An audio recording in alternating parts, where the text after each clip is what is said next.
So 7-0 win against Port Vale was what we needed to do just to, just ease the pressure a bit. And I say that, I still think Resigne's job's hanging by a thread. I still think that we're probably not going to qualify for the Champions League. But, it's strange to be saying all this after a 7-0 win, but at the end of the day, they are bottom of League One. You have to look at all angles of it. I do think to get through to semi-finals big though. Like I say, 8 years without a domestic trophy, we've really got to try and change that this year. I think, Southampton going through is big as well. Hopefully we can draw them, to be perfectly honest.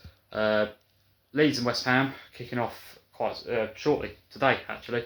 So looking forward to that one, seeing how that pans out. Man City going through easily as well against Liverpool. They didn't turn up, but we did what we needed to do. We got through. First half, to be honest, although it was 3-0 up at half time, was slow. I wasn't that impressed with it at all, to be honest. I thought that, we took a while to get going, but I think once the third goal went in, I think the momentum changed, and I think in the second half we really stepped up a notch. Estevao in particular, that second half was brilliant. It didn't look like the ball just wasn't going in for him, hit both posts, but he finally did get his goal, which was good to see. Garnacho coming on as well. He took the penalty, wanted to take the penalty, and he had to score it after that, and he did.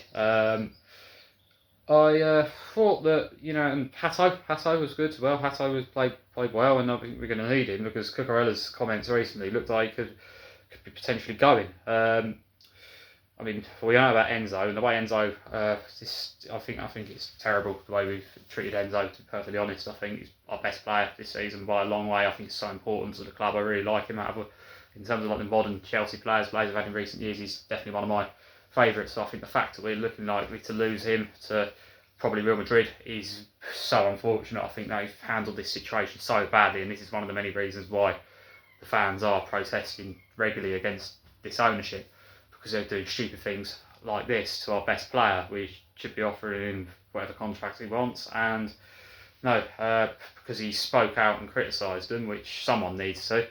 They are not having it, and they've given him.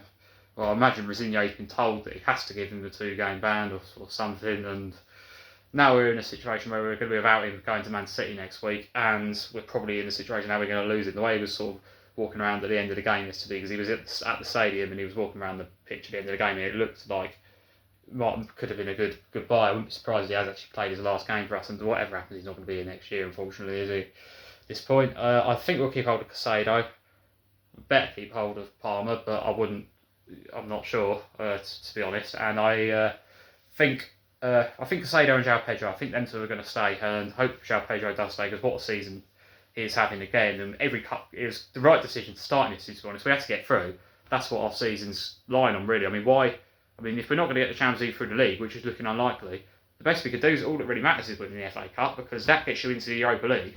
So winning that, so we might as well go all in for that at this point. But yeah, João Pedro, every cup game so far we've had to bring him on to get us out of trouble. So starting him yesterday probably was the right thing to do, especially seeing as played such an important part. But yeah, yesterday's performance, at the end of the day we can't get too excited because it is only Port Vale, and it's a case of, we've got much harder fixtures coming up. Both Manchester clubs coming up back to back in the league, and then we've got these other games against teams down at the bottom. We've also got to go to Anfield as well. So the Premier League campaign's going to be very, very tough. Let's just hope the semi-final draw goes our way, and we can just maybe salvage something out of this season. Because at the end of the day, if we can win the FA Cup, I would, for me anyway, that'd be brilliant. That's at the end of the day, that's what it's all about, isn't it? Winning trophies. We get to go to Wembley and win the FA Cup. It doesn't really get much better than that. It would make this all, what's turned into a bit of a misery of the season, worth it. Obviously, we do need long term. We need to look at everything needs sorting out. I suppose we're clearly going to need a massive rebuild, but all that really matters, I think, for the rest of this season is winning that FA Cup.